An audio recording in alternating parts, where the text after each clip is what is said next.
Hello, my friends. I'm Fiona Sitkin, a Ukraine-born producer of Stories of My Life series. Welcome.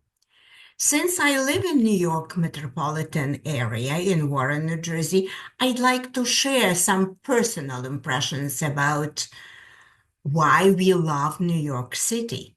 I'll be discussing my personal experiences, how I did interviews and landed new jobs, and also enjoyed some of the best things that New York City has to offer.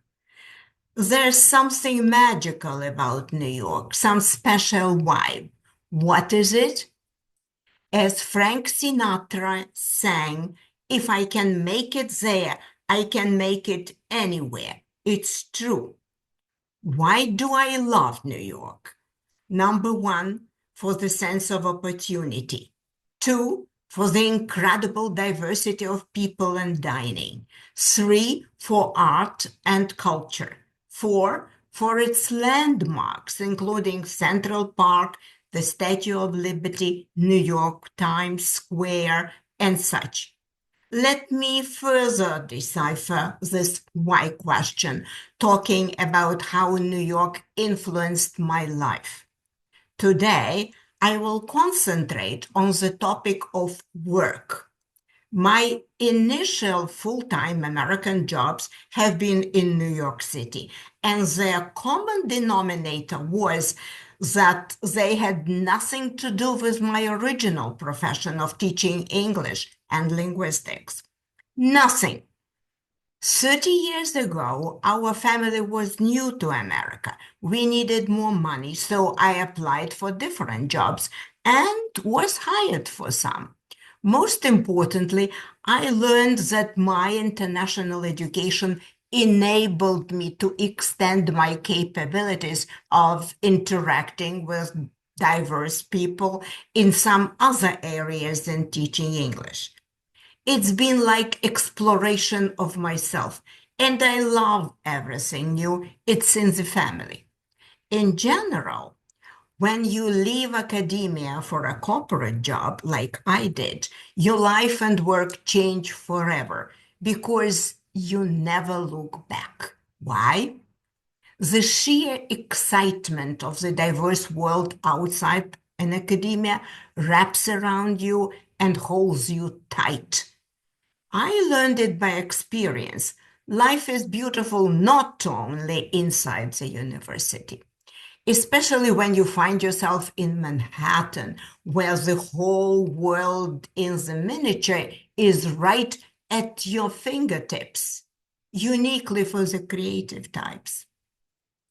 My first New York City job, which paid twice as much as a teaching job in the college, was at the high-tech company where I was hired because of my PhD in English. PhD was a magic word. My responsibility there was to proofread thick volumes of corporate RFPs, that is, responses for proposals for the companies we wanted to do business with. Plus, I had to compose a fantastic corporate newsletter. I never did anything like that before. I didn't know how to do it properly, and I hated my job. The money was good though, but I started looking for something else. And opportunities in Manhattan were plentiful, so I got a couple of other full-time jobs, one paying better than the other. For example, my next job was at the communications company located on the eighth floor of a Broadway building. And from our windows, we could watch the Yankee Parade and all other parades, and even the Americans' first astronauts, Alan Shepard and John Glenn, parading on a special platform. Enthusiastic people were throwing heaps of flowers and whatever, even rolls of toilet paper from the windows down there. Overnight, the special service came to clean the heaps of garbage accumulated in the streets. And I was there as enthusiastic as everybody else. It felt good, you know. Next, my stint at Blackwell's, the British publisher PR outpost in New York, was interesting but short-lived because they had been acquired by a competitor company and closed. The highlight for me was their location, right in front of the pre-terrorism World Trade Center. Most important, however, was the opportunity to get to know the insides of the publishing business and how it works, the journals, newspapers, etc.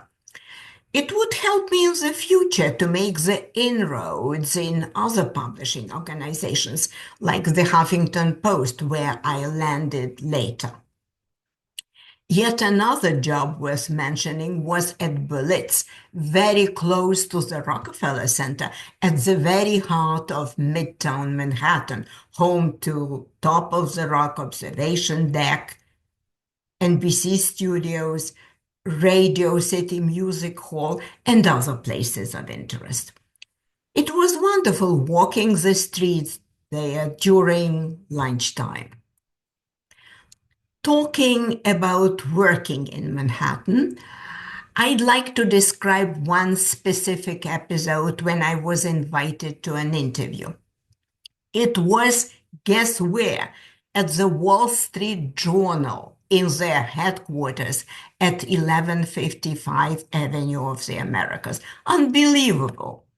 I didn't hope to be hired at such a prestigious place and went out of curiosity. However, the director of the hiring department said he appreciated my international background and education, and they would train me in the details.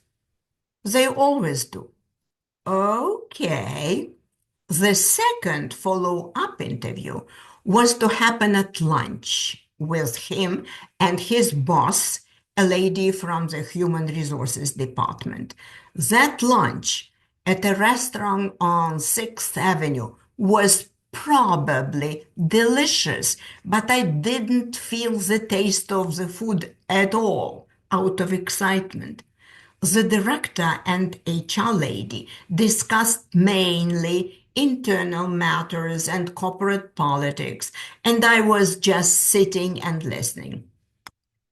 At the end, the HR lady smiled at me nicely and pronounced, quote, "We really like you, Fiona, but our conservative superiors would not approve adding another immigrant to our staff. I am sure you'll find something else with your qualifications." End of quote and end of story. What I retain from this episode is that was the first time I was called an immigrant to my face. Years later, when representing Society for Intercultural Education Training and Research, abbreviated as CETR USA, at the United Nations NGO Congress, I attended a presentation examining the demographic of immigrant women as society's least valued and most mistreated demographic globally. Globally. Aha, I thought, that's where I belong. That's whom I can identify with at some level. And years later, this idea popped up when I was creating the focus of my new book. I called that book How They Made It in America: Success Stories and Strategies of Immigrant Women, from Isabella Allende to Ivana Trump to fashion designer Josie Natori, plus more. In it, my thinking and my immigrant experiences in New York and beyond came together so I could condense what I learned and share it for the benefit of others, those who would come after me here to America. So much for my thinking process spearheaded by my New York experiences. Lastly, let me tell you that New York's challenges pale in comparison to its benefits, especially if you want to see a bigger picture of the world and broaden your horizons. The New York horizons help you live and work and feel that life is beautiful.